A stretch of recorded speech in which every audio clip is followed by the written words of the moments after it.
Good evening and welcome to Community Conversations, sponsored by Memphis Artists for Change. My name is Lisa Bennett, and I will be the moderator for this evening's conversation with the community. We will be talking to candidates for positions in Districts 6, 9, and 13 for the Shelby County Board of Commissioners. We will also have an opportunity for you as community members to pose any questions that you might have in the comments so that we can share those as well with the candidates and hopefully get some answers to things, some burning questions that you might have as voters and members of the community. As I said, we are going to be speaking with candidates from District 6, 9, and 13. Before we introduce those candidates, I would like to share with you again, my name is Lisa Bennett. I am the board chairperson for Memphis Artists for Change, and our executive director is Tamika Greer. I have to be transparent as well. I am a resident of District 6, a 25-year resident of District 6. So I might have some burning questions to ask of the two candidates for that district as well.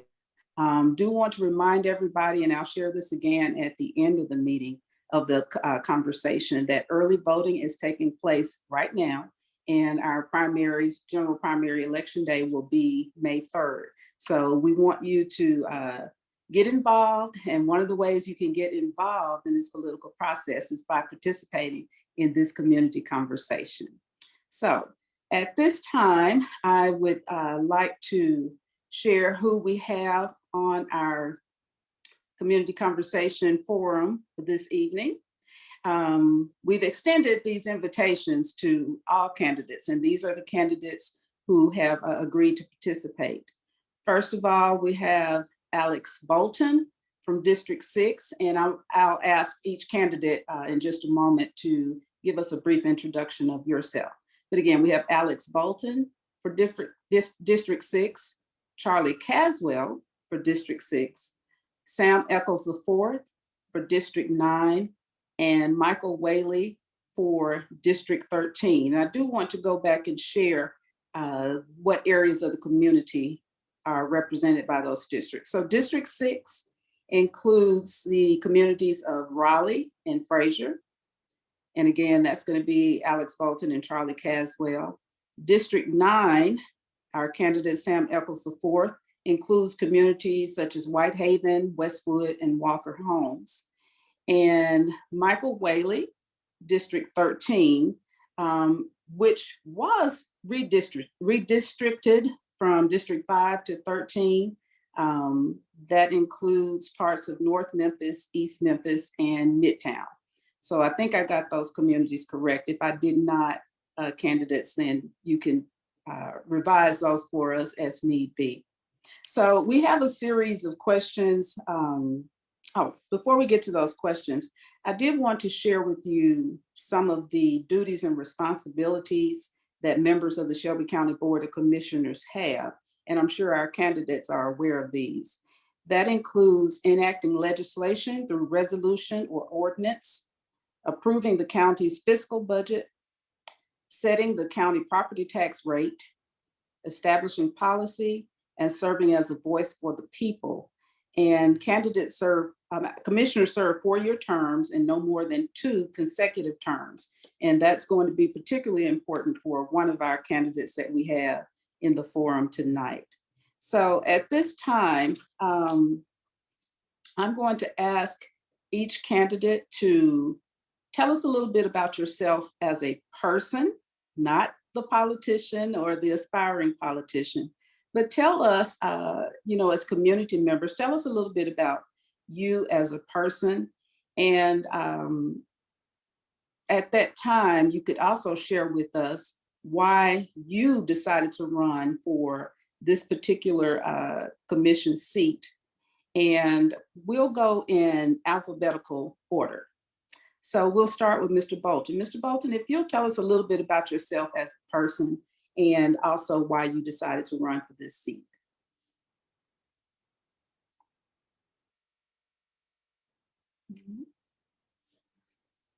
Mr. Bolton, want to make sure that you are that you're On mute. your mic. Okay, you are muted. I just looked to see it. Okay, you're unmuted now. So Yeah, you'll tell us about yourself. I apologize about that. I'm 30 years old. I'm a young Black male, come from District 6. I'm typically what your district looks like. Why I'm running? I'm running because my community has been misrepresented and underserved for the last 3 decades. I've been in this community for the last 3 decades, and I'm ready to advocate change for Black and brown in my entire district that basically looks like me. Thank you, Mr. Bolton. Next, Mr. Caswell, also from District 6. How y'all doing? Again, Charlie Caswell. I am a father of 6, married to the beautiful Teresa Caswell. Have 17 brothers and sister siblings, many that live here in the district. And again, just excited and appreciate this opportunity to be on here with you all on tonight. And I'm running because I've been running in our community for many years now, almost 20 years of doing community advocate and community work. And so I just felt that it was time for me to step up for the assignment that is before us. And so that's why I'm running for Shelby County District 6 and appreciate your support. Thank you, Mr. Caswell. Mr. Eccles. Oh, okay. I'm Sam Eccles IV, and I am running for County Commissioner of District 9, which, like she says, Westwood, Whitehaven, and Walker Home.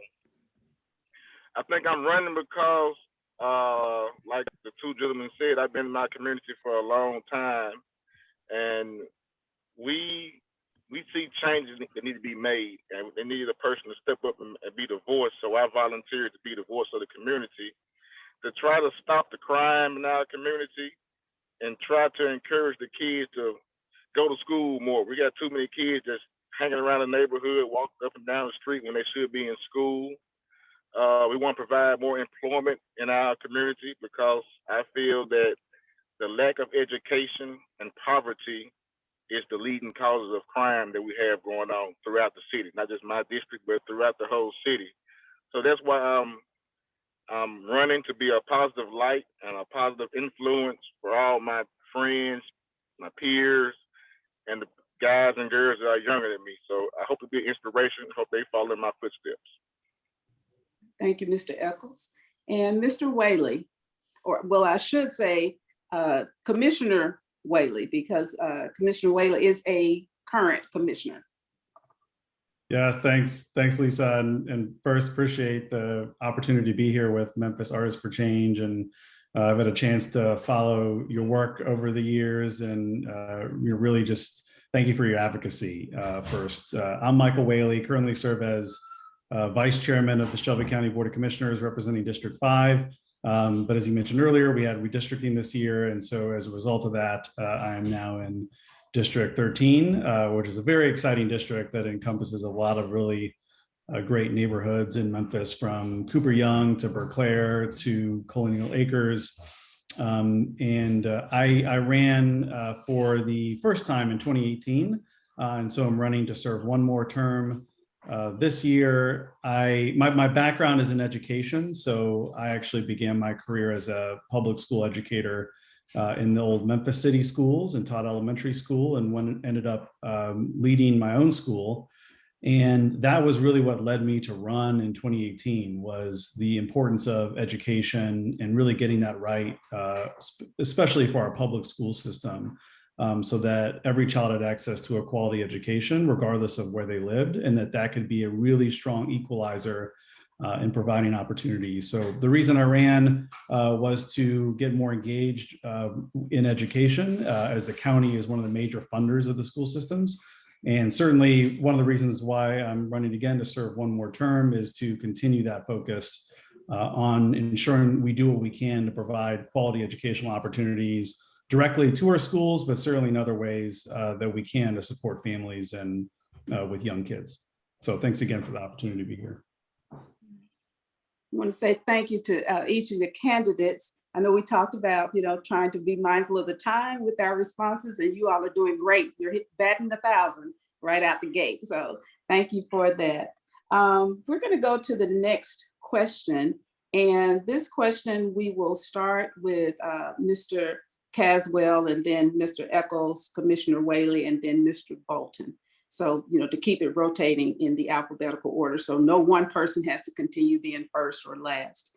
Mr. Caswell, the question for you and for the other candidates: what stance or positions do you take on issues of criminal justice, particularly here in Shelby County? So what stance or positions do you take on issues of criminal justice, particularly here in Shelby County?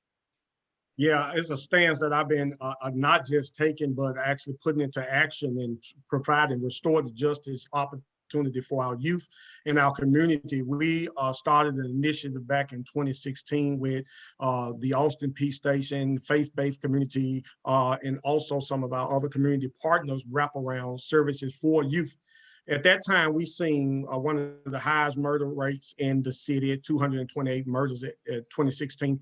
And we seen some of the highest number of youth going to jail and also being bound over. And what we started with that initiative, with identifying the deep-rooted issues of addressing adverse childhood experiences and trauma that these individuals are dealing with, we were able to take that to our colonel and basically Judge Michael and say, hey, we can't continue to arrest these young people. We have to address what happened, and or else they're going to get back out and continue the cycle into their adulthood. So we've seen over those 2 years, 2017, 18, a 72% decrease from 700 plus kids in the top 10 incidents in Raleigh, Fraser, going to juvenile, down to 200 and some kids. And we continued that up into the pandemic. And sadly, when the pandemic hit, everybody got shut in, and a lot of those wraparound and resources was not there in support. And we saw numbers in 20 and 21 and murder rates going to some of the highest numbers. So I will continue to fight as we now we have established a assessment center in our community where these young people can come.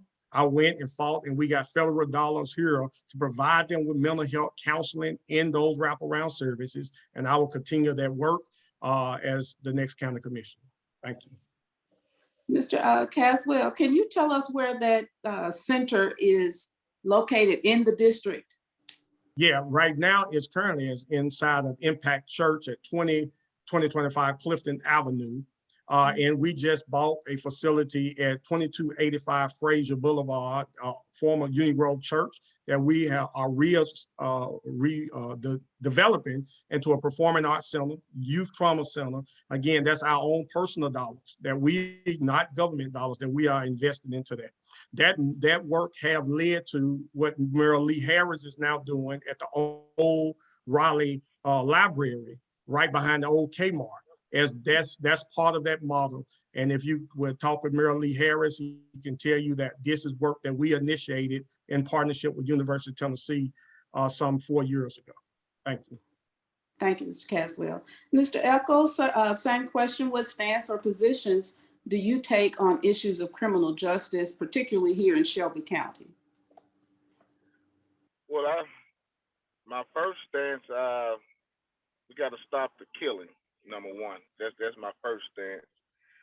Also, but beyond that, I'm for implementing the idea of community prosecutors for those who have offended less crimes that shouldn't be going downtown so fast. Give their crimes and their charges a chance to be observed by the community prosecutor. That way, if there's another way to punish them for the crime without sending them downtown into the system where they subsequently become lost in the system. We got so many of our people of our color that's lost in the system. Some don't have bail money, some don't have proper representation, some don't have family. So they're just stuck in the system, and then once they're released, they're not educated enough or trained properly enough to get jobs. So I want to stand behind community prosecutors to help figure out how serious of a crime it is before we send someone off to jail, especially our youth. We got so many teens in jail right now that's been there since they was 18, and now they're 21 or 22, and they missed out a chance of growing up properly, and they're getting out of jail and they're already acting like savages because they haven't been trained properly. But it's not their fault because the crime may not have always fit the punishment. So we need to stand behind implementing community prosecutors, let some of these crimes go before the community first, and we can decide the fate for most of our youth and hopefully turn them into a better direction than just send them to jail. That's my stance on that. Mr. Echols, I'd like to know, are there any national models for community prosecutors that that Shelby County could follow, where, you know, where it's happening in communities or cities in other places in the country that, you know, we could build upon that idea or that model? It's fairly new. I myself recently just heard about it and been following, doing research on it. If I'm not mistaken, maybe 1 or 2 stations in our own cities already tried it out. Maybe the New Allen police station, they may be doing it. It's something new on the horizon. The more we talk about it, the more we push it, and if we elect the right DA, it may come in play, but it's something new.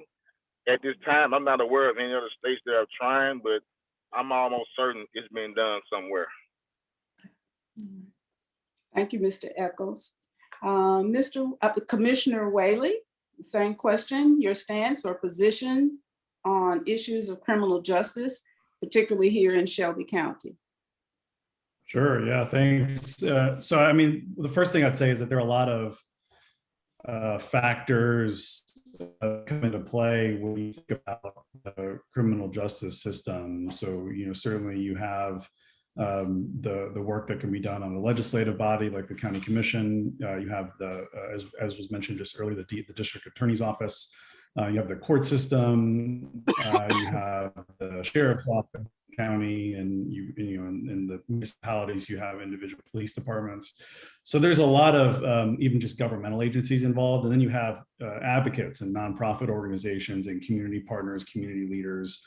And one of the things that I think is most important, and I've said this before, is that we have to have really strong coordination between the public sector and the private sector in organizations to be able to address the multitude, I think, of challenges that exist in today's criminal justice system. If we don't do that, then I think we're often rowing in different directions. And so one of the things I've advocated for, and we continue to do so, is making sure that we have all the stakeholders together in the same place, working efficiently toward ensuring that we have a smaller, fair system that reduces violent crime, but also gives opportunity to the future generations to be able to break the cycle of poverty, to be able to address a lot of the challenges that are happening in our community. One of the specific things that I've focused on and would continue to do so is addressing recidivism and how we ensure that if someone does come in contact with the criminal justice system, we are intentionally and actively working to provide the support and the resources and the education that's needed, because that person statistically will be back in society, and we don't want to repeat the cycle.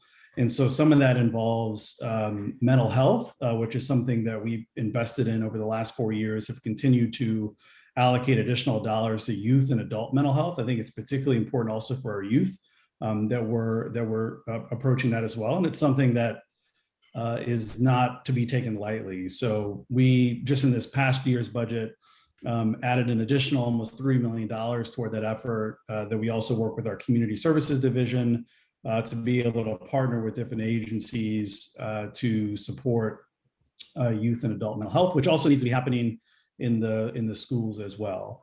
So I think, the big takeaway I'd like to leave with is trying to work on a coordinated basis and make sure that we know different things that are happening at different parts of the system, because it's not just one thing. And it's not like one entity has total control over everything that's happening. But if there's some coordination, and I think you've got the right leaders in place, you can create a better system. Thank you. I want to go back to the 3 million you said was allocated in the most recent budget. Could you tell us or break down a little bit more who receives, or are there particular public or private community organizations, departments that have received parts of that 3 million, and what work is expected to come out of that allocation? What results are expected to come? Yeah, so that most of that is done through our Division of Community Services. Director Dorcas Young Griffin runs that program, and she's a tremendous asset to the county, and really not only helps allocate funds that the commission appropriates during its budget process, but she's also able to find additional state and federal grants, other private grants, to be able to match some of the things we're doing. So all of these funds are organizations that, if they're interested in getting involved, interested in helping with this effort, I think it's really great to reach out to our community services division that has the ability to then enter into agreements and contracts in this particular area. Thank you, Commissioner Wiley.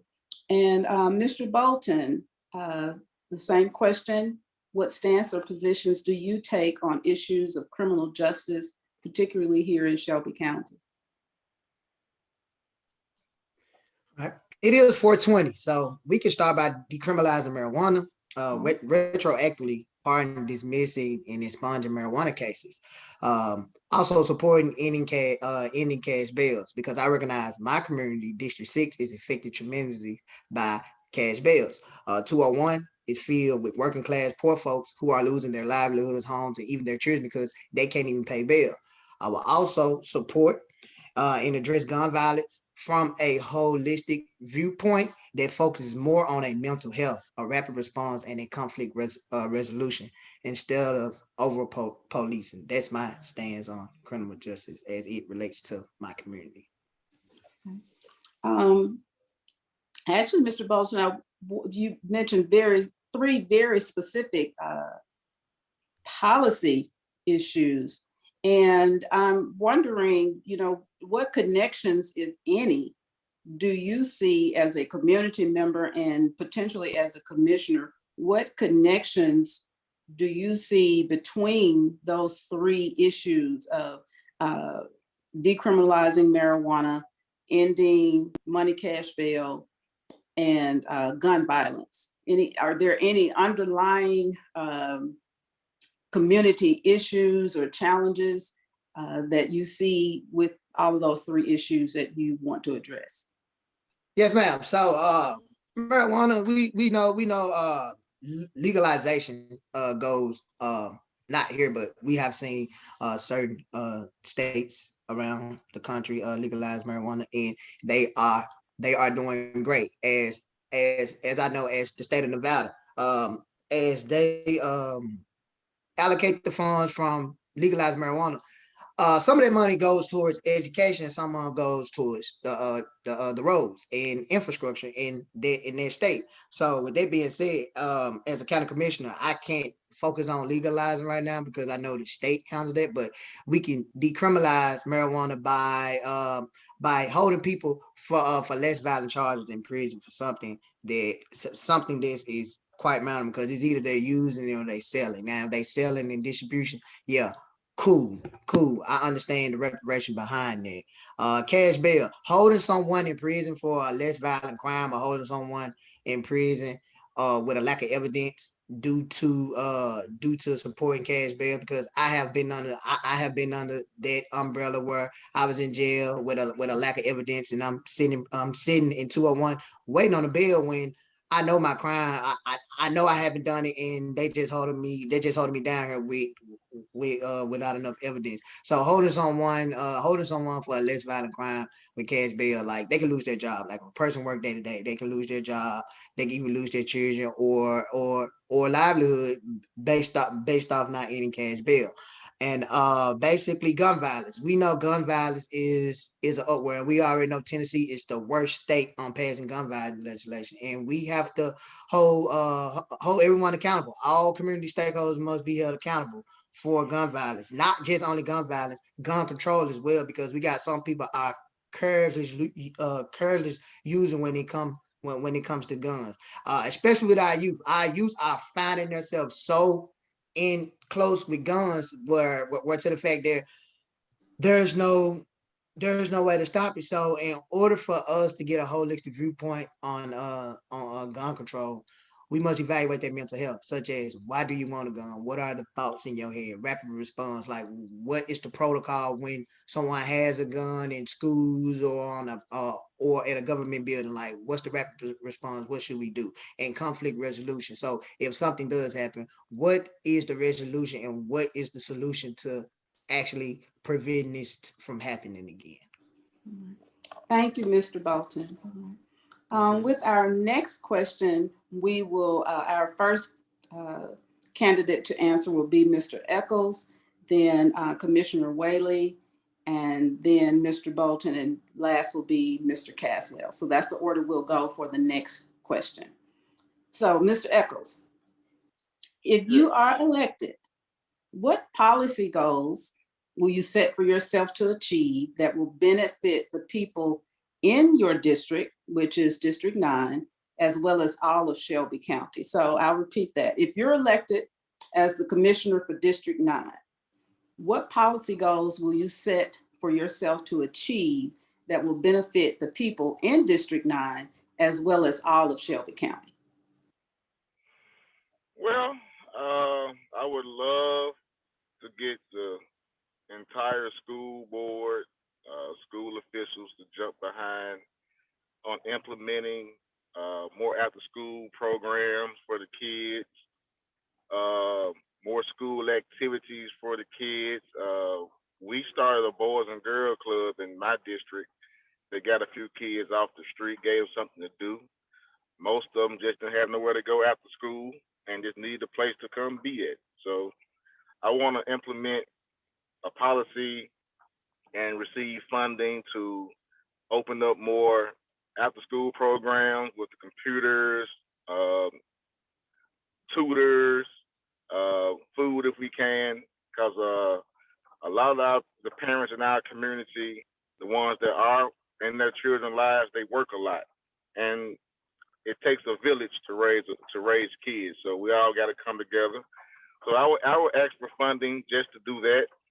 I also ask for funding and policies to restore some of the old property in our neighborhood. We have a lot of vacant buildings, commercial buildings that could be utilized for something instead of guys just hanging out, sitting there drinking all day long, or dumping your trash over there, or parking your broke down car in these driveways, making the community look bad. So I would ask for funding for that. We want to beautify our community.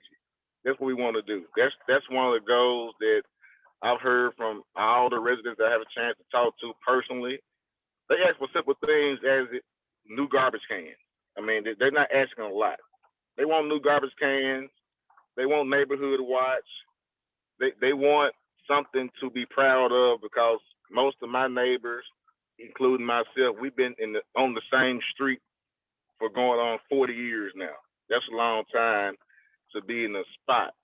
And people think that these neighborhoods are bad. If it was that bad, we would not still be there. So we're there for a reason. We don't want to go anywhere. We want to build it up, make it more beautiful, make it prosperous, like it was when I was growing up. And we want to bring back the love we had for education, or just going to school. When I was growing up, we like going to school. You may want to go to school to see a girl you like or a boy you like, but whatever reason got you to go to school, you went to school and you stayed in school, and the teachers were more involved. I hear stories from some teachers sometimes, and some are involved, but let's face it, some are not involved. Like I've always said, I remember my teachers from 3rd grade, junior high, even kindergarten, because they made an impact on my life. We need teachers to start back impacting kids' lives, where you want to impress your teacher just as much as you want to impress your parents. And if a teacher got on your butt, your parents back the teacher up. They didn't go. Nowadays, a teacher can get on a child, distance the child go home and tell the parent, now here come the child and the parent back to the school to fight. that's not the soccer we want anymore. The teachers were respected back in the days, but the teachers also earned their respect. Respect is not given, they earned it. So we want to implement that policy back as putting money back into the schools, into the community, restoring these old buildings, neighborhood watch, getting after school funding for programs and uplifting the youth, because the youth is our future, as we all see right now. So those are the policies I want to push. More funding for neighborhood beautification and more funding for school rehabilitation. Mr. Eccles, I want to ask you, particularly with the more funding piece of what you're talking about with your policies that you want to push. When we, at the beginning of the call, I stated that one of the duties of the Board of Commissioners is to set the property tax rate for the county and also to approve the budget. And so we know, particularly with now current Memphis Shelby County schools, that the county does provide a portion of the monies for the school district, as well as state funds and federal funds that are received. We know that most of the schools within that district, within the district, are Memphis schools. And I'm sure that that's most of the schools in Whitehaven, Westwood area as well. Because the county provides funds, but the city does not, do you see any way of the county and the city partnering, whether it's through government or private community organizations, but ways that they can partner to provide more funding for the programs that you're talking about? Yeah, I believe the old saying, follow the leader, comes into play.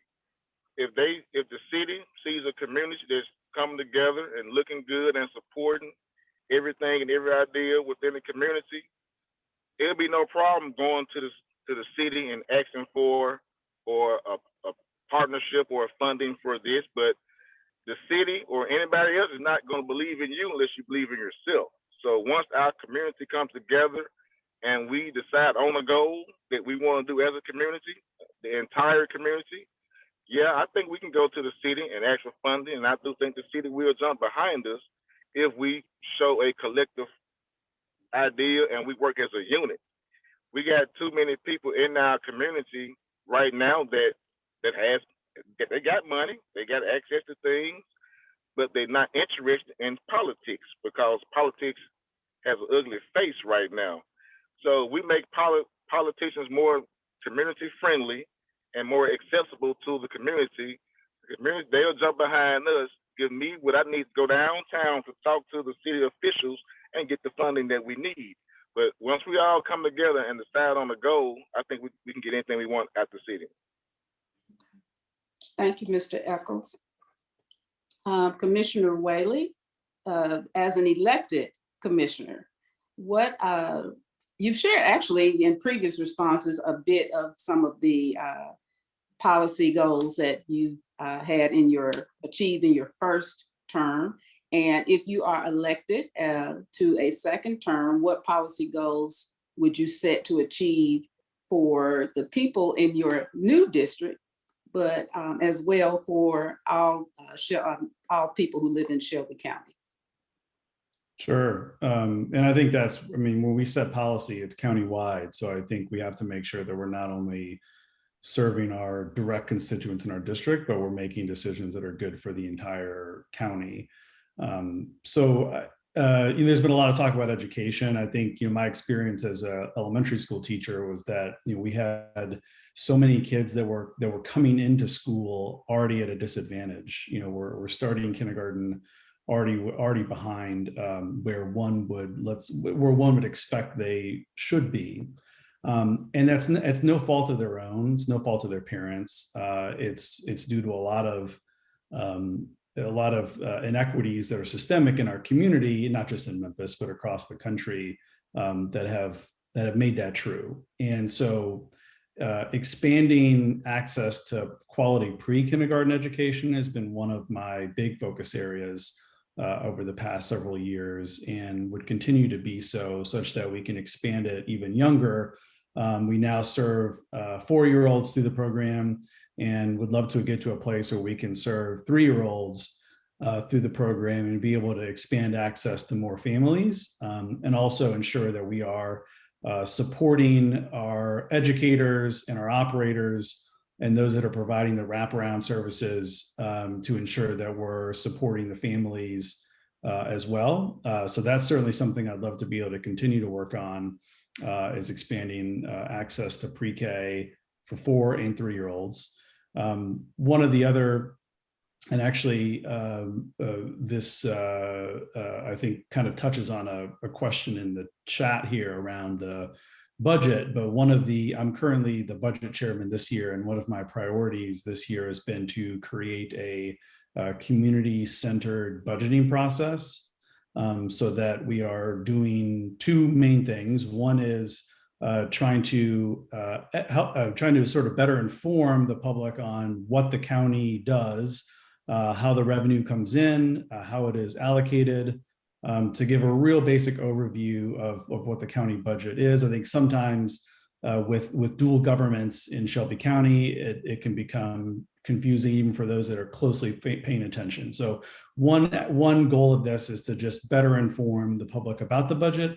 And then the second component of it is to begin a consistent feedback process of getting input on what are the things that are within the budget, whether there are things we've always done or new initiatives that have been launched in the past few years, getting feedback on what matters most to you, most to your families, most to your community, your neighborhoods, and get that across Shelby County, across demographics, racial lines, to make it really diverse, to be able to just get that input. And that's something that I hope will continue beyond this year. And so I would love to be able to see that through beyond just this year that's ending this budget year that's ending June 30th for next fiscal year. But I think it's really important that we work to make the budget more transparent, but also get feedback from the public. And then another policy priority that I've also focused on that would want to continue to work through is around environmental policy. We worked in coordination with a lot of really great advocates around trying to prevent the installation of an oil pipeline through parts of Memphis that actually wouldn't even benefit Memphis. And that's something that is now at risk again at the state, but something I think is really important that we have local say, local control over things like that, so that we're protecting our environment, protecting our water and our aquifer. And then additionally find ways to both like reduce emissions at the county through either hybrid or electric vehicles. And then out in the community doing what we can to support neighborhoods and neighborhood associations with ensuring our communities are looking good, clean, and addressing blight, litter, issues like that. Again, would want to continue working toward those. Okay. Commissioner Whaley, because you are a sitting commissioner, excuse me, and you did bring up there were some comments, questions in the comments, so I do want to push in and get some more information about keeping the community informed and involved in the process of the budget being set and how monies come in, how they're allocated. And that question, just to paraphrase, ask about how do we make this process transparent and involve people so that it's not the same 10, I think it said the same 10 people or organizations that are funded. And I think I'm understanding where the person is asking that. We know that many a times, if you don't have someone who has the time and the resources to consistently attend commission meetings, to send emails, to call, to advocate on your behalf, then your organizations or your neighborhoods request for allocation of funds might be overlooked because you don't have the stronger voice to advocate for funding on your behalf. So in saying that, I'd like to know, what have you done or will you do if you are reelected as a commissioner to ensure that the smaller voices are not drowned out by the larger voices when it comes to allocation of funds? Yeah, I mean, I think that's part of the reason why I felt it was important to embark on this process, was to just better engage the community in the process and give everyone an equal opportunity to contribute, make it more transparent. And I think part of that is also, and I've pushed this in the past, is, I think we also, it would serve us well, to be really focused in, where we are going to invest any resources that may be available, knowing that, of course, we do have statutory obligations that are in the budget that really there isn't wiggle room. Education is a good example of that, where there's a maintenance of effort that we have to maintain every year that we send through to the school systems. But I mean, I think it'd be a good thing for everyone, if we continue to maintain a focus on, what the county is going to go all in on, and what the county needs a partnership for, so that way we aren't spreading ourselves too thin, because there's many great causes, many things that are really important. But in my opinion, and this is something I've been vocal about, like, we've got to stay focused on the things that we can do best, and do it very well, and make sure that we're getting a return on what we're putting in. And I think that's going to, if we do that, if we're successful in that, I think that means that, some things we'll have to say no to, but some things we'll be able to do even more for. And that's just a matter of getting a majority on the body. It's something I can't do on my own, but if you have a majority on the commission that says, yes, this is the direction I want to go, then it's possible to do that. But I think when you have 13 individual elected officials on the Board of Commissioners, they all have different priorities and certainly all have their different relationships. But I'm certainly all for trying to bring a little more structure to the process. And I think that structure could help get at, I think, your question around how do we make sure there's equitable opportunity for partnerships with the county. And I think that should be the case, but I also think that it should be within a narrow focus of what we think we should be accomplishing. And that, of course, is going to be up to the body as a whole, but it's something we need input from, which is the idea of having these budget sessions, having this survey, beginning, the budget will be presented May 4th, which will happen in a public meeting. All our meetings are public, and folks can log in and watch it and be able to sort of see how it's happening in real time and make input as they see fit. Thank you, Commissioner Whaley. Mr. Bolton, I'll repeat the question because it's been a minute since it's been said. If you are elected, what policy goals will you set for yourself to achieve that will benefit the people in your district as well as all of Shelby County? All right, so neighborhood beautification can improve the quality of life for our residents. I'm pretty sure when anyone search where they want to live, they look at the surroundings and how it look. Oh, I want to stay there. It look beautiful. For the last 3 decades, Fraser, Raleigh, Nutbush, and Fraser, Nutbush haven't seen their beautification program. We need that. This also, with these beautification programs, it can also foster connections among other residents that share the same passion for their community. So with that being said, that will keep that going. So if we have constituents that can come together as community stakeholders and hold everyone accountable for the cleanliness of the community, we can keep our community clean. And the reason why I say this is because these initiatives and programs are in other municipalities, such as Bartlett, Germantown, Collierville, Arlington. These neighborhoods has these type of initiatives and programs where their community is clean all the time. Also, I would love to support and see an increase in community resources and job opportunities for those who are under the age of 18. I see a lot of a lot of under age 18 constituents. They'll be constituent soon, but they still constituent because they're non-voters and they're stakeholders in the community, and they play a responsible role in my community. I would love to see a lot of community resources and job opportunities for them, because we got to keep those children busy. That's how we have high crime rates and the little petty little crimes that go on, where it can be solved as a community mediator, where we don't have to involve the police, such as Johnny threw a baseball through the next door person window. No need to call the police for that. We can mediate that, because when I was growing up, that's what we had. Mediate that.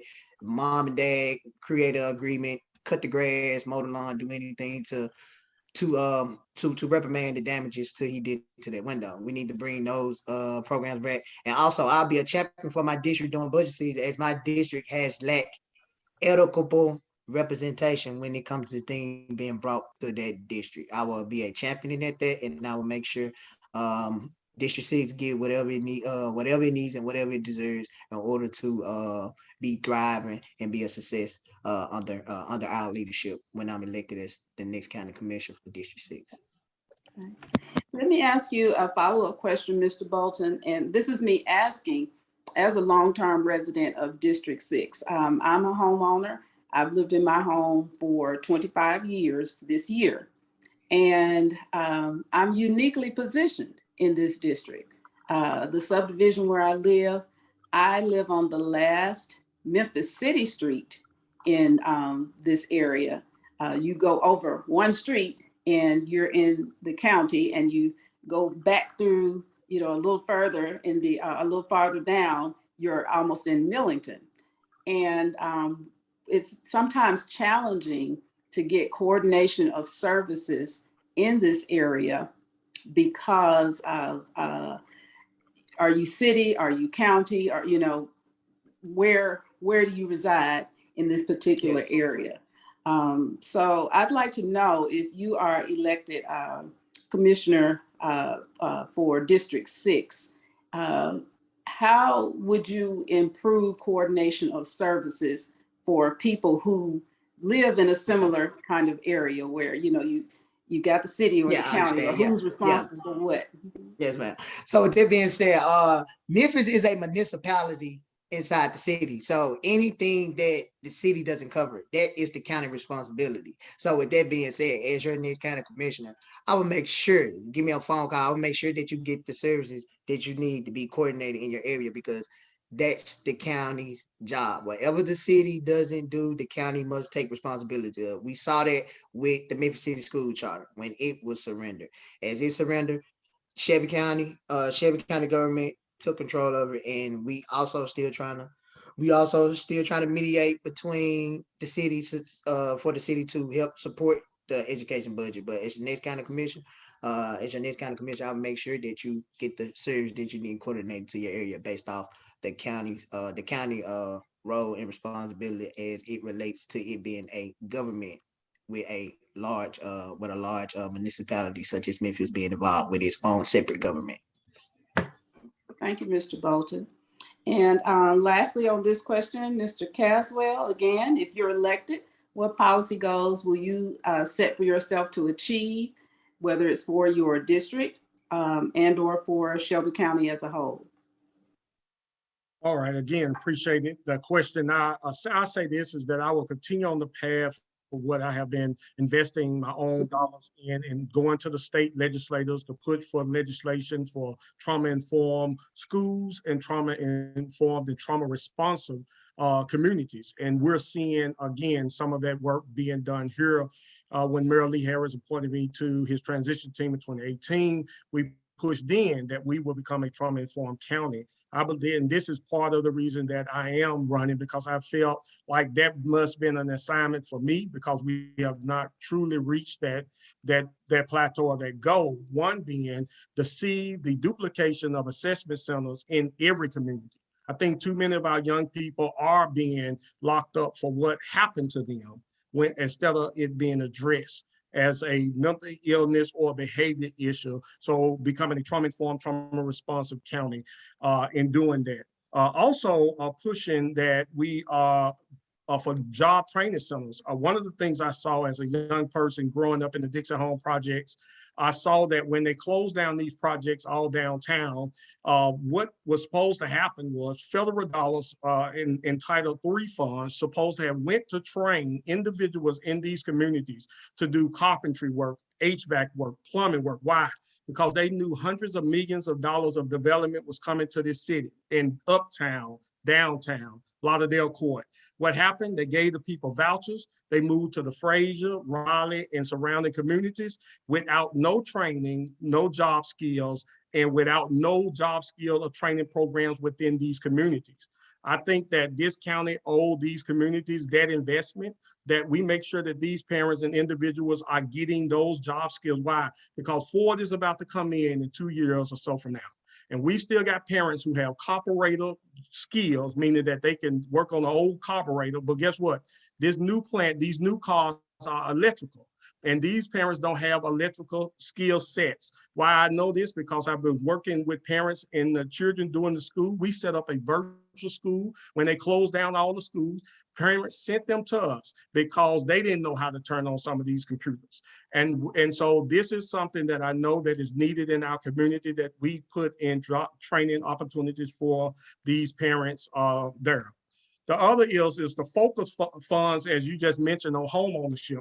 I think that sadly, when we talk about the gentrification of many of our communities, it's happening for real. And I watched this happen from our North Memphis communities of downtown and uptown. Now that high price of homes are coming into our Raleigh communities and others, because investors are buying up property like crazy in our communities and jacking up the price where many of our families can't afford it. So some of those job training skills that these families would get is to focus on that, just what they should have got in the first place: carpentry, homeowners, HVAC, and things that would allow them to build homes within our communities on some of these vacant lots and throughout our community, that we know that there is a shortage of affordable housing in our communities because of the gentrification and the high prices that's going up of rents throughout our community by investors. So, and then lastly, I just say a big focus on parenting classes and opportunities there. We are in a community where some neighborhoods are 60 and 70% single family homes. I remember advocating some years ago for Mound, because buses that were leaving Raleigh Fraser took 3 hours to get our residents to Shelby Drive, to the warehouses that was down there, 3 hours to get them back home in the evening. So they spent 10 hours in the warehouse, 6 hours on the bus, and we asking what's wrong with their kids when they are not there to be able to support those children. So focusing on allowing the parents the skill sets and things that they need to understand what natural community supports in their community look like, and how they partner with the churches, and how they partner with the community organizations that provide these wraparound and supportive services so that they can provide a living for their families. And this is what I would do as the next District 6 County Commissioner, is advocate for this. And if I can just add to that, sister, and what you said a minute ago about, how do we fund this? Because a lot of times we know this state years ago pushed away from us getting payroll tax. So only taxes we got is property tax and sales tax. Well, fortunately, something is about to happen. I'm sure it's going to happen at the state level. It's the Tennessee Investment and Student Achievement Fund that's going to come down. And what that looked like in part is child number 1 in Germantown and Collierville get $6,900. Child number 2 in Fraser, Raleigh, with many of the disadvantages I just spoke of, get the same $6,900. Well, the change would say, give $15,000 now to child number 2 in Raleigh and Fraser. And that's a great thing. It will provide for education to do even more around mental health and other supports.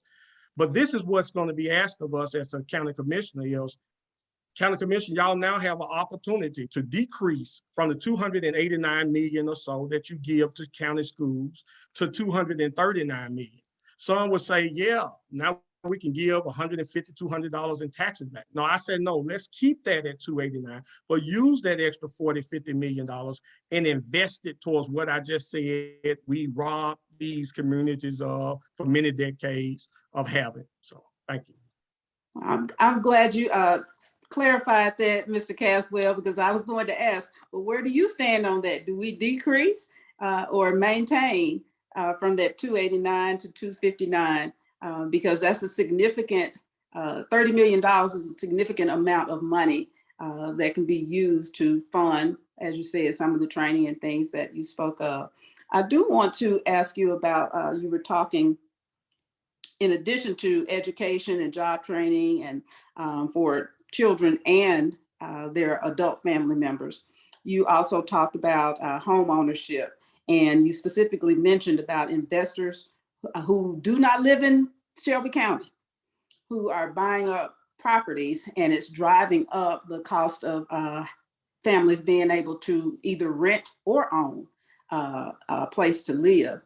And I hear many citizens asking the question, what can or should our politicians, whether, the county commission particularly, be doing to help mitigate this harm to our community? What can the county commission do or should be doing to not allow this to happen in our housing market here in Shelby County? So as a county commissioner, is there anything that you would push on the commission to decrease the number of houses that are being sold to out-of-town investors? Well, and again, that's a big thing, because they go all the way to state level of Right. state legislation policies that are in place that have to be, we have to get our legislators on board to support us in those efforts. But this is what I would say to my fellow county commissioners is that let's look at a community trust fund opportunity where we allow community people, residents within these communities to reinvest back into a community trust fund that allow them the opportunity to get to use that money for home ownership within these communities, so that they can sustain that that ownership of that community. And again, before outside investors come in, I just say this is that we in part using this as a model. The building that we just purchased, 60,000 square feet, could have been just a blighted piece of property here in Raleigh, Frazier, but we are investing back in there, and now we're opening it up to where the residents are going to be able to buy in as a community trust. So the Performing Arts Center belong to them, so the gym belong to them, and so as we make revenue through this, we can be able to buy other property. We have another lot down the street at Watkins and Fraser Boulevard that we want to put a legacy plaza there with a credit union for the community, a restaurant, a fitness center. We already paid to get the plans done. Now it gives the community an opportunity to own this back into their community. So I see that as an opportunity to duplicate that model if we can just show them that way.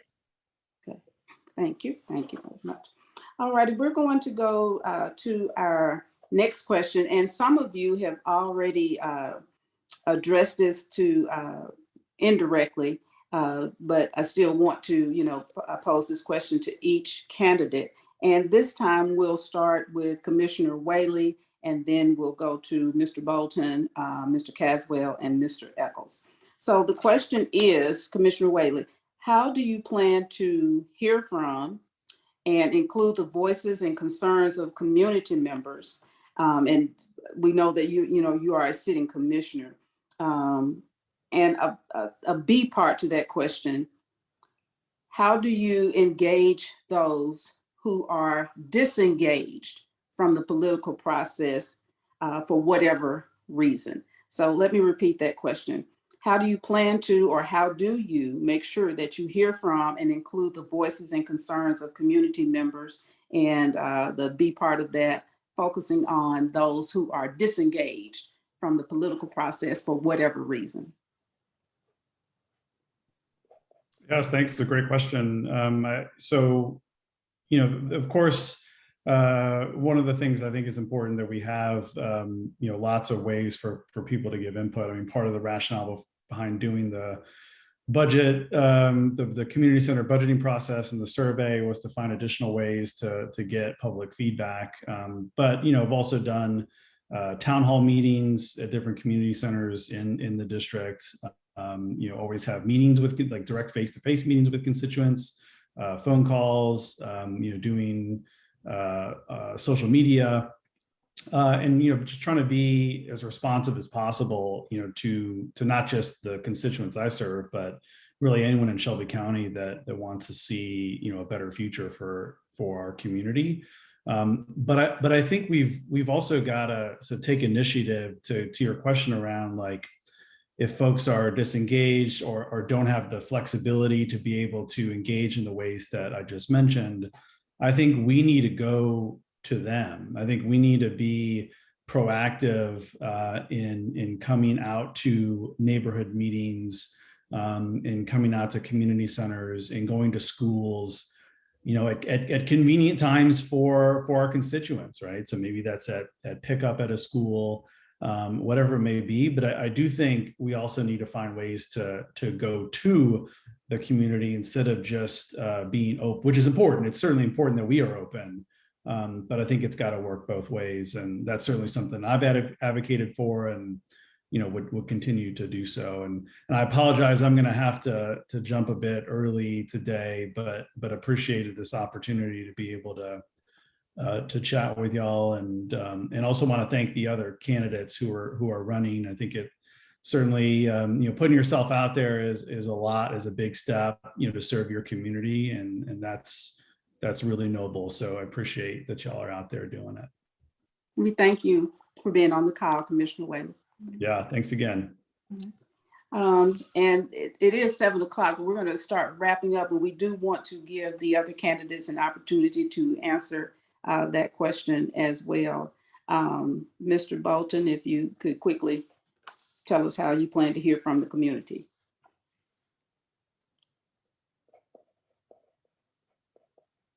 Muted, sir. My bad. Yeah, so I apologize. As I said, as I win the primary in May next month, under my leadership, we'll build a community that is accountable, transparent, and trustworthy to its stakeholders. So with that being said, I will begin hosting town halls and listening tours to hear directly from the constituents of what they are mostly concerned about, so that I am prepared to advocate for them starting my first day in office. So starting my first day in office, I will start working tirelessly and richly for the constituents in District 6 based off the concerns and the voices that I hear that will be created upon my town halls and listening tours. Thank you. Mr. Caswell, same question.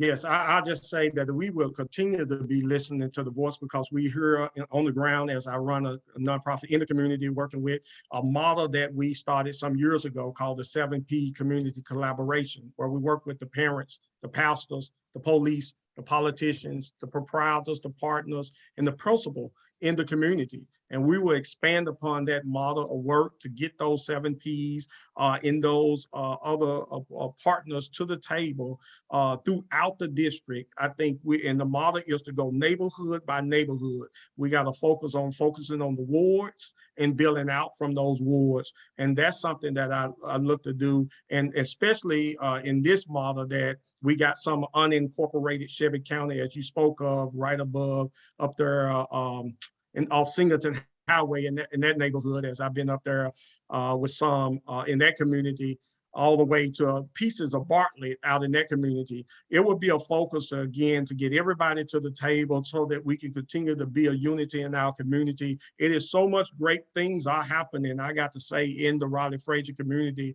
and we want to do even more to build on that capacity of what's happening in this community. And Mr. Eccles? I think I will keep doing what I'm doing right now. Getting out in the streets, talking to all my neighbors, letting them know what's going on, let them know the power that they already have with their own voices. A lot of the people in our neighborhoods, in mine, they didn't know who or what the commissioner was or did. So now that I've put my face in front of the title, they're now engaged now. They were disengaged, but I made it interesting again, because when you come from a neighborhood and you grew up in that neighborhood and you went to school in that neighborhood and you decide to stand up for the neighborhood, that makes people want to get involved more themselves. They look at you and say, well, if he can do it, I can do it. So to get people more engaged that were disengaged is simple. Watch me do it, then you can do it too. Whether I win this race or not, next term, somebody else may want to try it from my neighborhood. And that's what it's all about.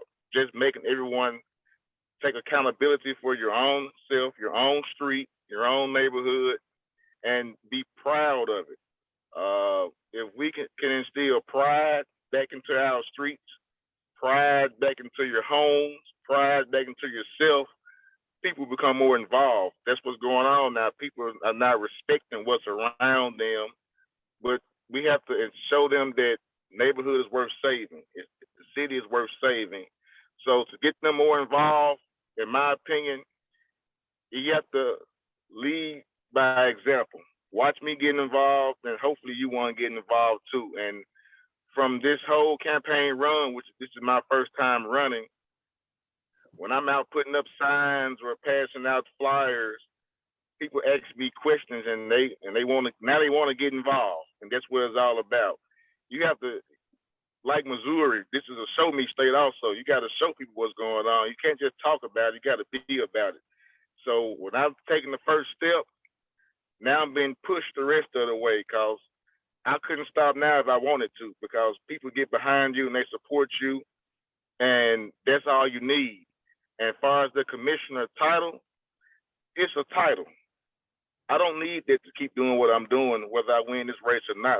It's a platform that I need. It's like a springboard. I'm gonna go even higher after this campaign, because coming from the neighborhood, and just for someone like myself and others who are on the ballot, just to make the ballot is a victory by itself. It shows that you can do it too. There's no winner or loser in something like this. You only lose if you don't try. So the fact that I'm trying to make a change, others want to make a change in their own way. So if we all have a positive mindset, all are engaged, we can do anything we want to as a community. All right, thank you, Mr. Eccles. And I'm hearing you say, you could do it too. I'm gonna say, no, I can't. I don't want my life exposed like that. I don't want my life exposed like that. And let me reset myself to make sure I'm staying on track, because I'm really just listening and taking in all of the things that you all are sharing. But I also want to make sure that we get those community questions in as well. So what we're going to do is this. We're going to go to the community questions. I know Commissioner Whaley had to leave at 7, but we still have some time. But I want to make sure we hit those community members' questions, and then we'll wrap up with a final question from me. And I'm going to tell you in advance what that final question is, so you can think about that as we're going through the community questions. The final question for me will be, what makes you the best candidate for your respective districts? Okay. So before we get to that, let's go ahead and go to the community questions. I'm going over here to the chat to see them. And some of them we have addressed, some have not. And at this time, gentlemen, unless the community member has specified a particular candidate that they want to answer the question, we'll just leave that question open to any of the candidates. But we do want to, again, be mindful of the time and give everyone an opportunity to speak who chooses to do so for that question. So the first question came from via Facebook from Cheryl Cright, and her question, Cheryl has 3 questions actually. Her first question, what will you do differently so that the nonprofit and community organizations are afforded an equal opportunity to receive funding from the county versus the same 10 people? I know Commissioner Whaley he addressed that question to some degree as a sitting commissioner, but for our candidates who are still with us, what would you do differently in that seat to make sure that nonprofit and community organizations are afforded the same or equal opportunity to receive funding from the county, as opposed to the same organizations always getting that funding. So any of our candidates can Yeah, address that question. Want to go, Charlie, or you want me to go? go ahead, Alice. I'll wait on you. Okay. All right. So I know as a county commissioner, you get the responsibility to allocate $300,000 strictly for your district, and you can use that money for nonprofits to support your community. My thing is that I will go back from the last two terms and see what programs has been funded money and see how has those programs been held accountable. What are their metrics? Have they improved? How they decline? If so, if so, I would actually decline. I would actually decline that previous organization that had the funding and actually integrate a new program that actually has the metrics to perform and actually do what it needs to do in order to improve the community. And as well, if they're not, I will also hold that organization accountable, because their job is to improve and to make the county to improve and make the district what their mission and vision is supposed to be opposed under that organization. All right. So from you, we're hearing looking at metrics and holding accountability and moving on to funding other organizations if the the ones from previous terms have not performed to the metrics that are set. Right. Thank you. Did any of the other candidates want to speak to that question? Yeah, I do. And as someone who's a grassroots organizer that's been working for many years, I've been a product of that, where you do the work, but you don't see the funding and the support that comes from this work. And I say it this way is that many times when we start this work, we started off with the fact that we see the houses on fire. We see our community on fire. We're pulling the bodies out of the fire. And sadly, those organizations that are getting the money are outside the house, counting the numbers of people that we pulled out the fire. And they know how to take that and write it up and get the grants and the funding for it. I learned that metrics now. And so what I will focus on doing is training those community-based organizations that I see on the ground every day, doing this work in Raleigh and Fraser and the Nutbush area, and help them build capacity by taking them through the training, taking them through the process of understanding how to count the bodies, how to count the families that they are helping, keeping the data so that they can apply with the metrics and the data that is needed to show that they have the capacity to get the resources that bigger organizations are doing in our community. Right. So from Mr. Caswell, we're hearing training so that people know what to do to get the funds that they need for the work that they're already doing. And I'm a volunteer by training to make sure that they get that done. All right, y'all hear it here. Mr. Caswell said he's going to volunteer his time and his resources to help provide that training so that the organizations who are, say that metaphor for us again about the ones who are on the outside of the house counting who's in the fire. Yeah.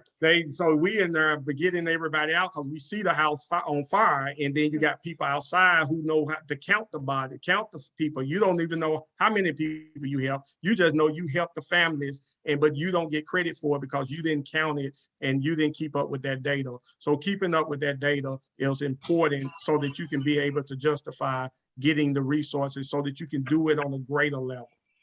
Okay. All right. Thank you, Mr. Caswell. Mr. Eccles, did you want to speak to that question?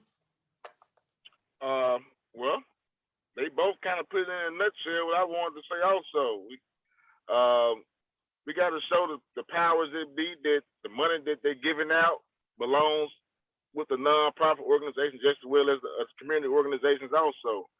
We got to put the nonprofit organizations on the forefront, let them be known, so need more exposure. A lot of these nonprofit programs get caught under the radar, so to speak, and overlooked. So we as a community, we must support the nonprofit just as much as we support the other organizations going on. So I will add more exposure to what's going on, bring it to light, keep the light lit, and we'll get some attention and hope we attract more dollars for the nonprofit organizations. All Thank you, Mr. Eccles. And I'm switching back and forth to get to the chat because I'm afraid if I try to use my iPad to look at the questions, I'm going to lose something. And I don't want to lose you all.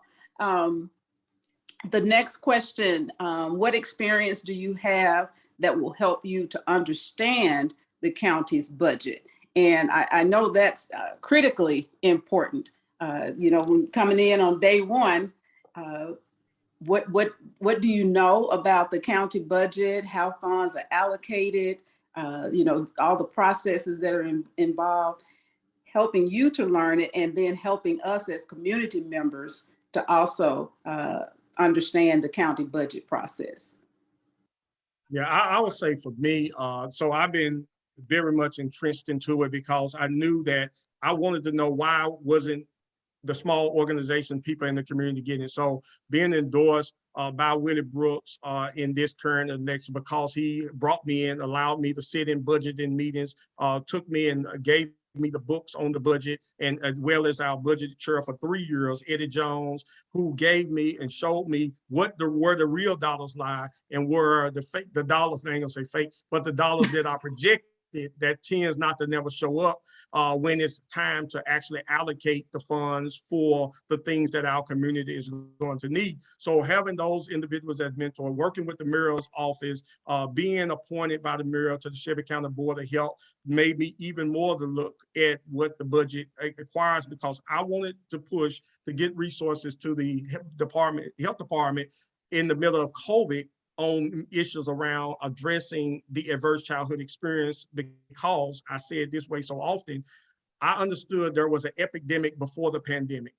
And so many times when I say that, meaning that the Center for Disease Control showed us through 1995-96 research that we had a real epidemic of adverse childhood experience not being addressed, and that was impacting the health of our community, was impacting the social well-being of our community. And so for me, I took that information, and when I couldn't get nothing done on a local level, I started lobbying through my own dollars in Nashville to get legislation passed that give us the evidence-based opportunity to take that state legislation and say, if they can see it needed on the state level, we need to be doing something here locally to marry that. So that's the experience that I bring to the table. Okay. Any other candidates?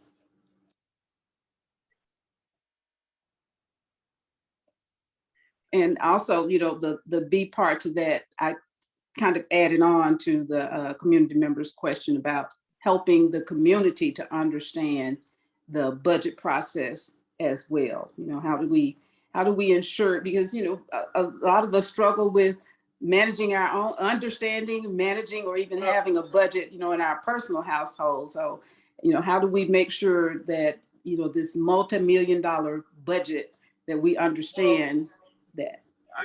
I got a, for myself speaking, this is my first time in politics, but it's not my first time being around money and money management.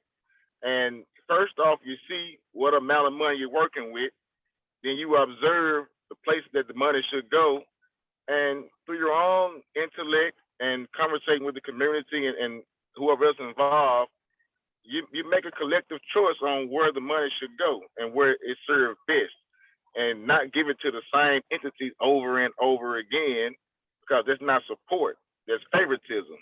So it always works if you spread the wealth around and not put it all on one side. So if you spread the wealth around the entire district or the city, however you want to do it, and everybody gets their fair share, and then if the ones that's getting money, if they're not deserving of the money, then you reduce what they're getting. But everybody should get a fair share. But it's almost impossible for one person to decide what's best for everybody without talking to everybody first. So as a commissioner, and I know what the budget is, I know what kind of money we have, I will share the information with who needs to be shared with, and we make a proper decision on who should get the money and how much should go where, and try to keep it fair. You can't go wrong with being fair to everybody. And that makes everybody accountable. If everybody getting around the same thing, it works. But we all know how this works. Some more money will go some other places. It's just how it is. But we got to figure out a way to just get more money if that's the case. You can't go wrong with making more money. The budget is what it is, but as commissioner, we have to find money. So I think it's exciting going out trying to find people to endorse you or invest into a business idea you may have. It's a lot of money out here. You just gotta go out there and get it. So we'll get more money if we have any money problems. So that's how I'll solve that problem. Thank you.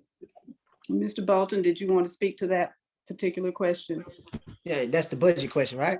Yes, sir. Okay, so with budgeting, as a human resource manager, I do a little thing with budgeting, and it's almost set up to the point where it has to be itemized, and you got the whole respect for departments accountable of their money, and they have to allocate their money to the right resources.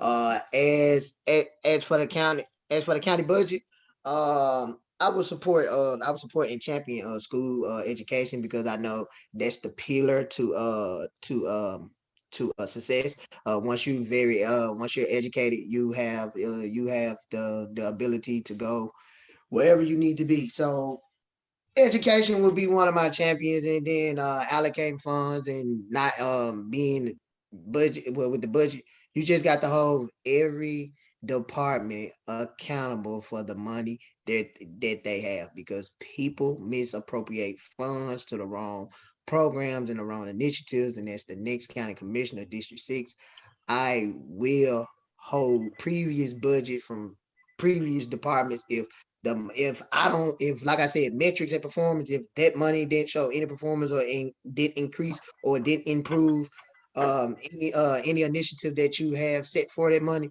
that funding will be canceled, and we will try to allocate that fund to somewhere else, something that's well needed, such as transportation for matter, or education, or summer youth programs for our underage students. Okay.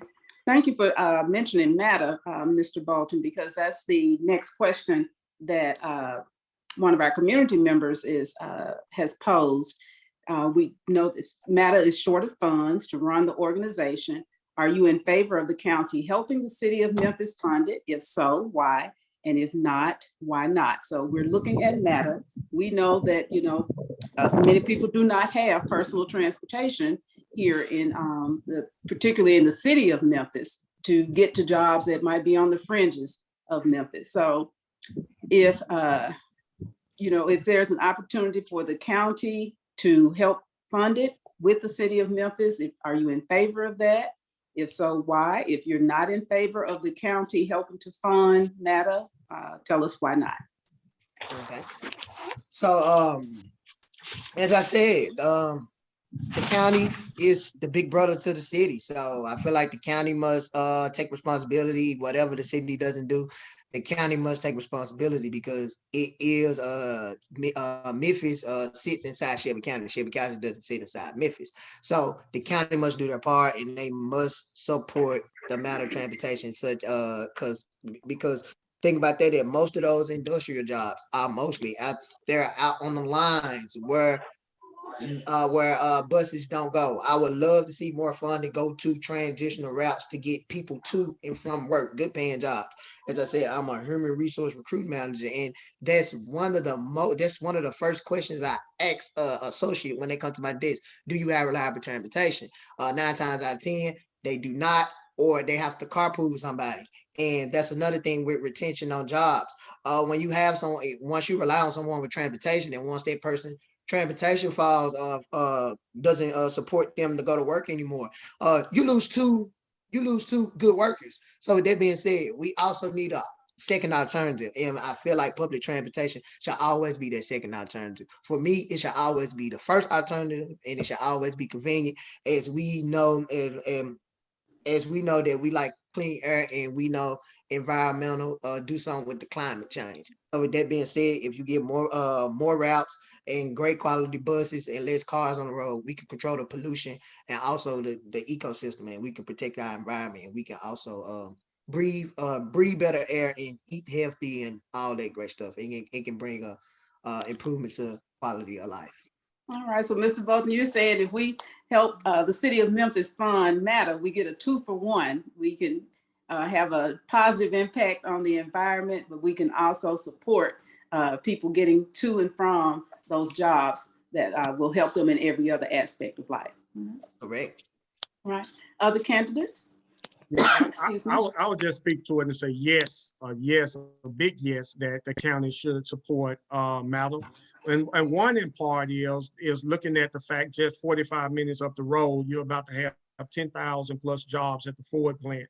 That gas is so high, and again, we don't want to bless you, discriminate against any individuals from being able to attain those opportunities at the Ford plant because of transportation and getting there. I would say we should go a step further in supporting them and getting our state and federal on board to that. We need a rail system that takes us up to that plant and even to Nashville. And so really the county needs to really invest into showing the study of how that level of investment, as it does in Atlanta, as it does in LA and other communities, regional areas, metropolitan area, they have people with better paying jobs. They have those jobs come back to those people come back to our community, affording housing, affording to be able to purchase other products that bring more tax revenue back into it. So we'll see the return on investment by making this investment into Mallow so that people can get to the places they need to go, especially to jobs in areas like the Blue Over at the Ford plant. Okay. So if I'm hearing you correctly, you think we need to advocate for getting state involvement and investment in light rail or other transportation, that so that we can see that positive economic impact here in Shelby County. State and federal as well. And I really believe too, the business community need to make an investment into that. The Ford people need to make an investment, because this is going to get people to them that can put out the product that they need to make the billions of dollars they need to do to replenish the 10 billion plus they're about to invest into this plant. So I think it's going to take holistically all of us, but the county, we must do our part as part of the overarching entity over these municipalities. Okay, so city, state, county, federal government involvement, and our business community needing to invest as well, so that we can all see the return on that investment. Yes, ma'am. Thank you. Mr. Eccles, I don't know if you wanted to speak to that question as well. Well, once again, they pretty much summed it all up. I would add that I'm all for it because it's a win-win. The Mallow situation, the buses, it provides jobs for people who need jobs, as bus drivers or mechanics, and it helps with transportation for people who can't get around who don't have cars or rides or can't afford Lyft and Uber. So I'm all for it. It helps the community. It provides jobs to those who need jobs. So I'm all for it, and I will support it. All right, thank you. I want to go to another question. I'm going to stay over here in the chat to make sure that I'm reading this question and not paraphrasing and getting it incorrect from what the person actually wanted to ask. The question reads, county commission meetings are generally during the day, and I'm going to say for most people during the work day, and they are downtown where the parking is horrendous. And I think we can all testify to that at some point. Are you open to having some meetings, and I'm going to assume they mean entire commission meetings, in the community at a different time frame so that more of us working people can attend? And we know that not everybody works at the time that county commission, but we're thinking about 9 to 5 people or so the question is, are you open to having county commission meetings, some meetings in the community at a different time frame so that more of us working people can attend? And I'm going to tag on with that. How do we make that happen? If you say, you're in favor of it, do we float from one community to another, or, how would you make that happen? How would you work with everybody to make that happen? I'm very glad that someone asked that question, because we as young millennials, we always always, why always at 3:30 or 2 o'clock or 1 o'clock, whatever time they administrate those meetings? Like, people be at the peak of doing things during that time. So that's a great question. And I'm all about convenience and innovation. So we can always come together as a county commission and set the time back if set the time back, or we can also host a county commission in districts by month. We can pull names. We can always be creative with this.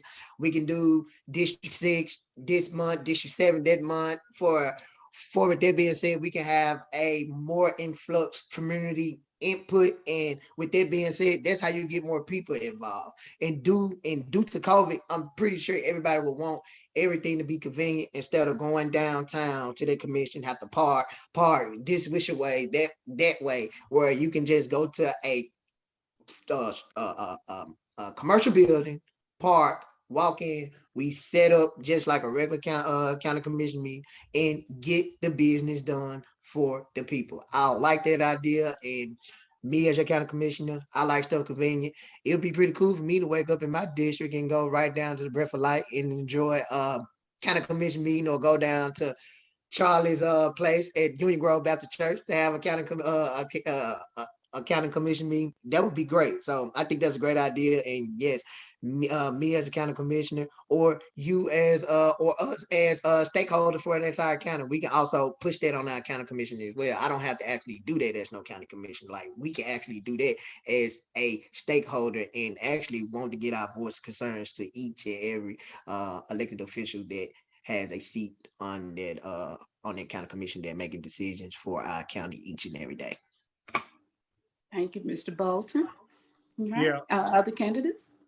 Yeah, I'll just add to that. I think, yeah, we most definitely can be innovative in the ways. One of the things that this pandemic have showed us, that we got to sometimes get out the box to do the things that we needed to do. And so I appreciate, the Zoom have blessed me so much that I don't have to jump from meeting to meeting, because I used to have to jump in my car and go to another meeting, but I can just, sit at the table and go to the next meeting. But again, making sure that it's done at a time that people can be engaged and involved in. But I would say to our community stakeholders is that, please, we must be involved in this process, educating ourselves on what's on the agenda before the day of the commission meetings. As agendas put out on the calendar and we have questions about it, we need to be making sure that we're looking into those issues before they are voted on. But as the commissioner, I will make sure that we're being transparent and sharing that information out, whether it's through our social media, Instagram, and other ways, to that the public understand what's coming up before us and what's going to affect us and in District 6. And so as the county commissioner for District 6, I would support it. I know I was voted out on the Fraser Neighborhood Council, and we took it to the parks, we took it to churches, we took it to schools. So we moved the meetings around so that everybody can be involved in it. So I know how it looked, and I look forward to sharing that with our fellow commissioners. Okay, thank you, Mr. Caswell. Mr. Eccles? I second those notions. I think we can include the public more. We can all pick a time and pick a date, and get that date and time out in timely fashion where everybody can readjust their schedule, get the babysitters or get off work, whatever they gotta do to come attend, because we are here for the public. So without the public's view, it makes our job just a little bit harder. If I gotta know who I'm fighting for, so I will definitely rearrange the schedule, whatever we gotta do to get people more involved, get them downtown, ask for parking permits, whatever needs to be done, we will try to do it to get more people involved, because ultimately that's the goal, to get everybody involved. If they want to be involved, we should be open, welcome them open arms, let them come on in, be a part of the meeting, hear what they got to say, because you never know who might have the next best idea. Thank you, Mr. Eccles. Now, there is a question that's posed in the chat, and I'm going to reframe the question somewhat. The question is, let me go back and make sure that I am speaking accurately. What process will you use to keep our community, and our community is in all caps, more informed as to what decisions are made by the commissioners instead of just your circle. And I appreciate what the community member is asking, and I want to reframe that in some ways as well, about not just more informed about decisions, because decisions happen on the back end. Keeping our, keeping the community involved in the decision making as well, instead of just your circle. And I also want to add to that, like Mr. Caswell, you mentioned about being prepared by looking at the agenda and what have you. I'm going to say for myself, I'm pretty well educated. I was an English teacher by career. And sometimes I look at documents that are presented on the agenda and things for city or county commission meetings, and some things don't make sense to me. So I know that, my neighbor to the left or my neighbor to the right, it might not make much sense to them either. So I want to frame that question. I want to, keep it that same question, but I want us to think about it in that context as well. So I'll repeat the question. What process will you use to keep our community more informed as to what decisions are made by the commissioners? And I also want to add to that, informed about the decision making, not just the decisions that are made, instead of just your circle. So. Well, be very transparent in what's going on. Share the news that you get from downtown. Hold no secrets. Ask questions among the community. Have meetings. Basically just be active and be an active force in the neighborhood. Be a visible force in the neighborhood. Because like I said, in my situation, a lot of people didn't know who the commissioner was, and not to discredit anybody, but they're not paying attention. And now they're paying attention and asking questions. I can honestly say that during this election now, we're going to see a lot of first-time voters, and we're going to see a lot of people who haven't voted since Obama coming out just because they recognize a face. So you just got to be more visible to get people involved, be more, speak more, get out in the public more, get out in the streets, shake hands, visit churches, whatever you gotta do. If they see you involved, then they'll be involved, and then we all be involved together. So just make yourself visible is what I want to do. Thank you, Mr. Yeah. Eccles. And I again concur, Sam, great point. I wrote a book, and I ain't promoting my book, but how to become more visible, vocal, and valuable to your community is the title of that book. And in that book, I talk about the 3 C's, how to communicate, collaborate, and connect with those 7 P's I talked about earlier: pastor, police, politician, parents. I think that we in the community need to get more relational, back into relationships. Some of us come home, drive right in our garage, don't even talk to our neighbor. And the issues that are before us as you spoke of, in the county, one of the neighbor may do understand, but we are not even having those conversations with each other, and let alone holding accountable the people that we send as our representatives to inform us. This is what I believe in part have kept us from really getting a lot of the information. Some of our commissioners, county, city council people, county commissioners, they work all day on regular jobs. Then they got to come in and look at an agenda. And what I see at the county, I've been down there many times, is that they don't have a researcher person per se. They got a secretary that works for 2 or 3 of the commissioners, but they don't have a person that's really breaking down that thing. So the commissioner is really laid on to take bullet points from a person who's been talking to 2 and 3 other council people, and trying to pull that all together. And I'm not suggesting almost that it's almost a full-time job you have to put in just to be able to fully get out of, to be able to give the representatives that you represent in this 100,000 district the quality information that they need behind it. So you have to, girls. Brother Sam. I think somebody else is unmuted. Yeah, that was Brother Sam. He good. Okay.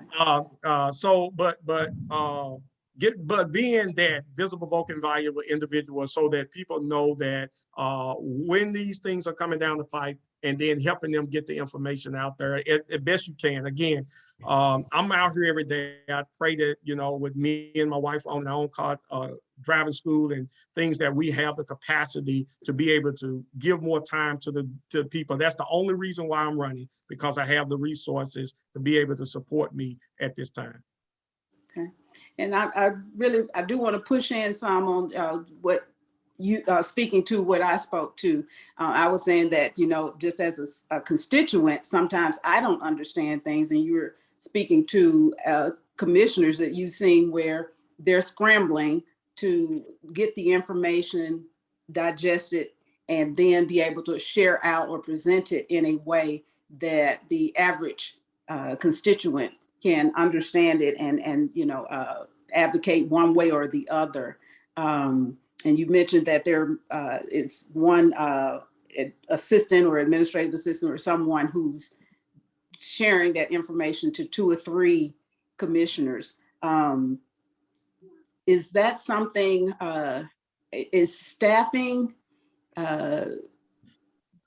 people who can help constituents, either help commissioners or help constituents to better understand policy and agendas and you know, I've listened in on meetings where companies are coming and, you know, their attorneys are speaking, and the language is at, you know, things that people just things that we don't look at ordinarily every day, so we don't necessarily understand it. Is that something, a staffing issue that you would approach if you were elected to the commission?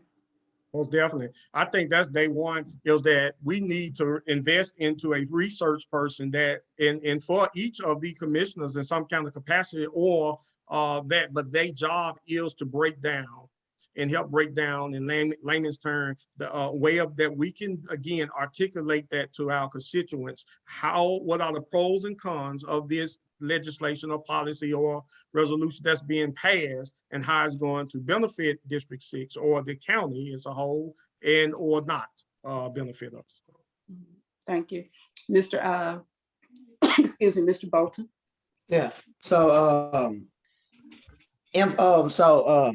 basically, you got to do everything in layman's terms. So you got to meet people where they are to communicate information, because some people just don't understand or catch on quick. So you got to meet people where you are, and that's why you always tell people, ask a question when you don't understand. And when it comes to politics, a good question is a great question, because at the same time, you might be asking the question for the next person, because the next person might be afraid to ask questions. Like I tell people, never be afraid to ask the question.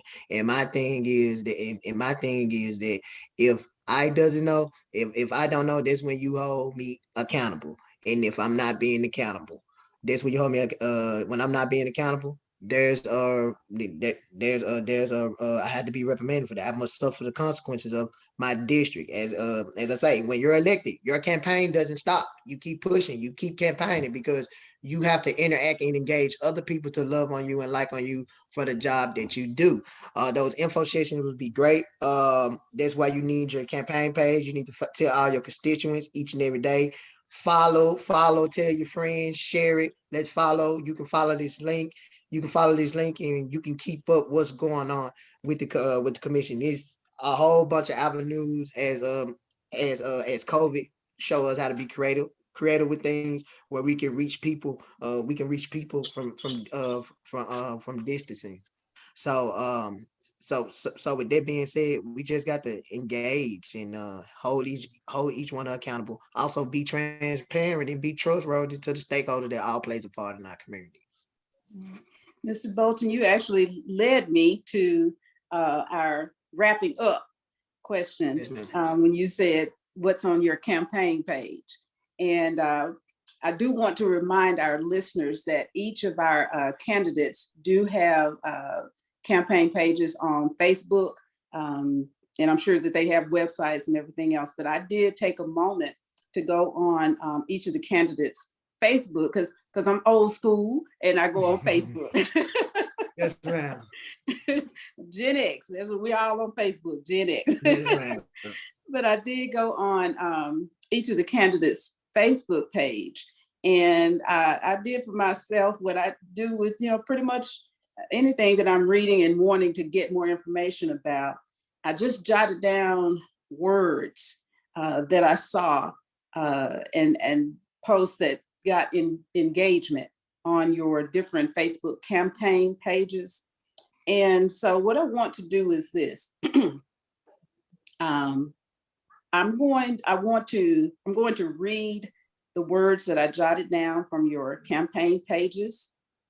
And I want you, to think on those things and speak on those things as we answer our last question, which is, what makes you best suited to serve as the commissioner for your respective districts? Okay. So again, I'll read what I saw in my note-taking from your Facebook campaign pages, and you could, speak to those things, but the primary question is, what makes you best suited to serve as the commissioner for your particular district?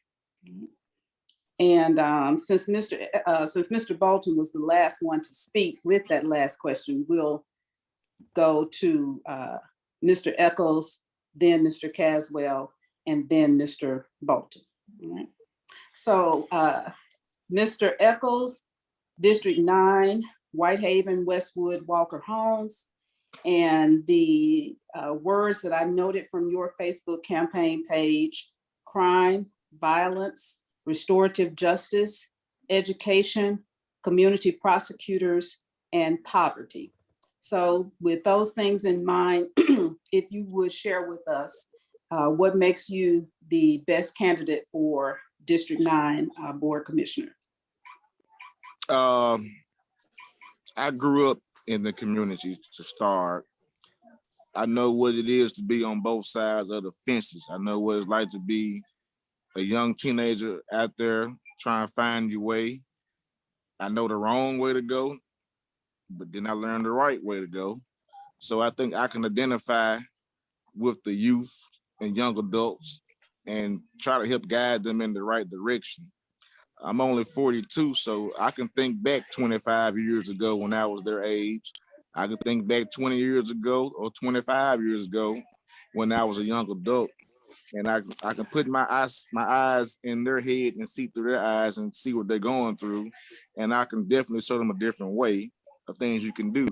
You can run for office. You can be presidents of this. You can have your own business. You can work a great job. And I want to bring back respect for having a job. We got a lot of guys and a lot of girls that think it's not cool to work. They hustlers. And if you're a real hustler, I commend it, but I know you're not a real hustler. Because real hustlers always have money. And if everybody had money, we wouldn't have all the poverty around us. Everybody that say they hustlers, they don't have any money. You need a job. You need education to survive out here. There is really no other way to make it. Far about the crime, I always said, we have a lot of crime in our neighborhood, and the police will come out, or the detectives, whatever, and they will search the drug houses. But they may be right, but a lot of crimes are being committed by men or women who are just looking for ways to feed their families. They will break in your house. They will steal your car. They will rob your ATM machine. They're not buying drugs. They're trying to buy food to feed their families because they don't have a job. So I want to help people find employment, find a job they like. Hope we got several job fairs that we try to put together now just to give people a job, give them a chance. Without a job, you don't have a chance. Without education, you don't have a chance. You need all those things to make it in society. And I want to apologize to Charlie. My bad, my phone was on unmute. I apologize. Mr. Caswell, do you accept his apology? We good, Doc. We good. Yeah, we made it at a rally not too long ago to stop the killing rallies. He's a good man, so we stand for the same thing, man. We stand for the same thing. So we already got some community partnership happening across the county. So. That's what it's all about. Everybody hold hands. Everybody hold hands. Man. All right. All right, Mr. Caswell, who is running for District 6 Commissioner. When I went to your Facebook campaign page, the words that I drew from it are violent crimes, trauma, youth, job training, living wages. And so with those things and anything else in mind, what makes you the best candidate for District 6 Board Commissioner? I would say that excuse eraser will be one of them.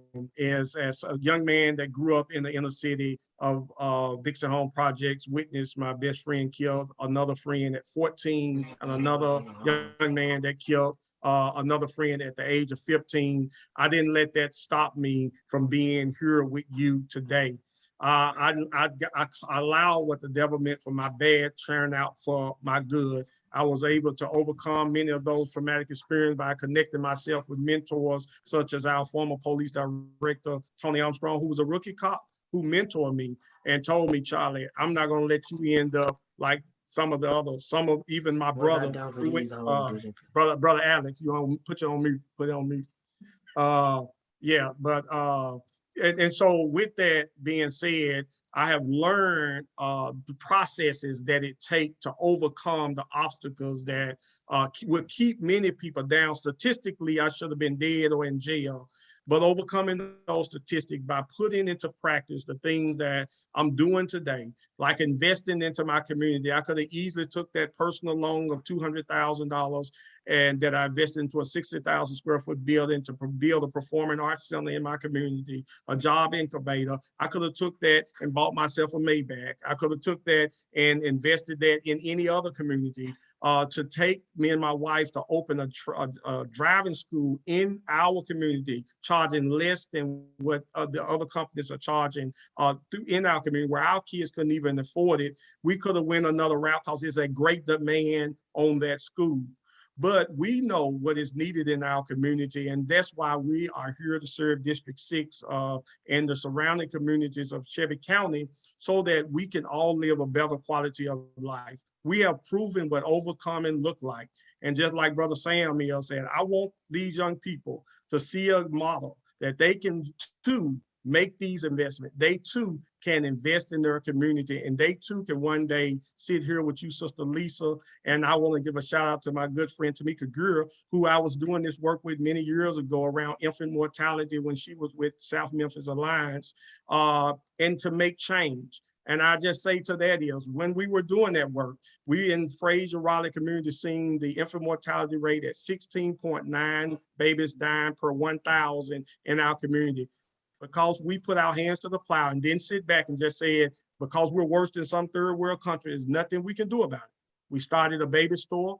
We started programming and then created a model that brought that number down to under 10% per 1,000 babies dying to infant mortality in our community. And I want to take that to Shelby County Commission and do this on a broader scale in our county. And I thank you again for this opportunity and look forward to being the next county commissioner for District 6. Thank you, Mr. Caswell. And lastly, Mr. Bolton, who is also a candidate for District 6. And on your Facebook campaign page, the words that jumped out for me are social equality, socioeconomic challenges, and representation. So what would make you the best candidate for District 6? Well, I'm bringing the most lived experience to the county commission when I'm elected. So I'm unbossed and unbothered. And those are the characteristics needed for District 6 to receive the representation they deserve. Like I stated before, when you go to District 6, you see Black men and Black women that look like me, and you see single Black families that look like mine. So with that being said, I would bring a lived experience to the county commission, and I'm going to support every community stakeholder by any means necessary. I'm not afraid to challenge challenge the status quo. I like to step on people's toes and step on people's necks, because at the end of the day, you're gonna give us the answer that we need in order for this to be the right policy for my district, not only my district, but the county as well. So as I say, early voting, early voting is now. Go out and vote. I'm the best candidate. I'm the best candidate for District 6. As I said, I would bring that lived experience. If you want to move forward, vote Alex Bolton for County Commission District 6. All right, or else he's gonna step on your toes and your neck.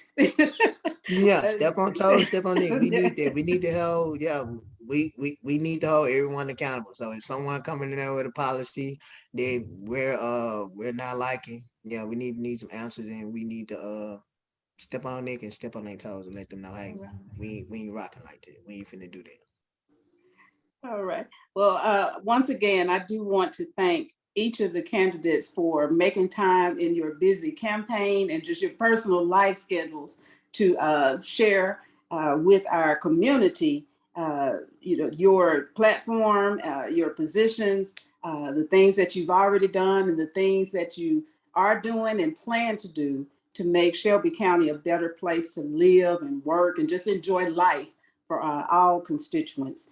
I do want to remind all of our community members that early voting is now taking place across the county through April 28th.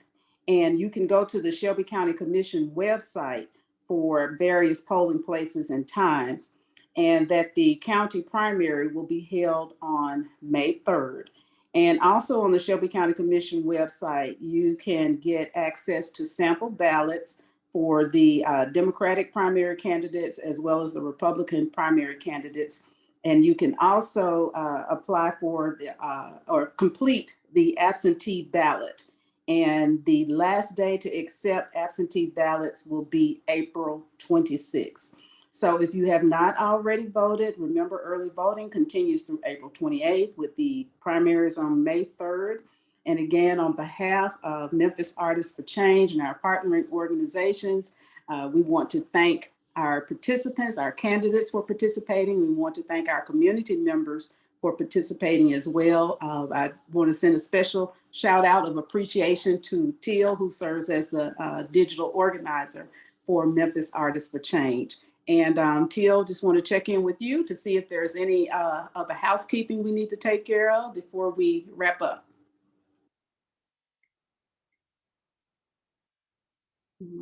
So I think we're good there. Again, thank you for sharing this time on this evening with us, and hope to see you at the polls. Thank you again for your time. Thank you all. Have a good night. Have a good night.